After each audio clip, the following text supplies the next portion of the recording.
Magandang hapon mga kapitbahay. Naghaukay pala kami ni Inday Jolina ng septic tank. Pasintabi po sa kumakain.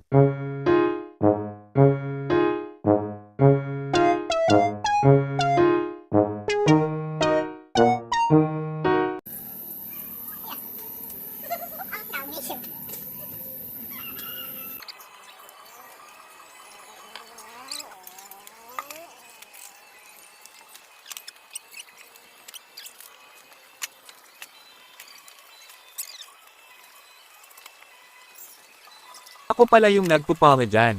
At si Inday Jolina yung malakas, na aking asawa na nagbabuhat ng timba, na may laman na lupa.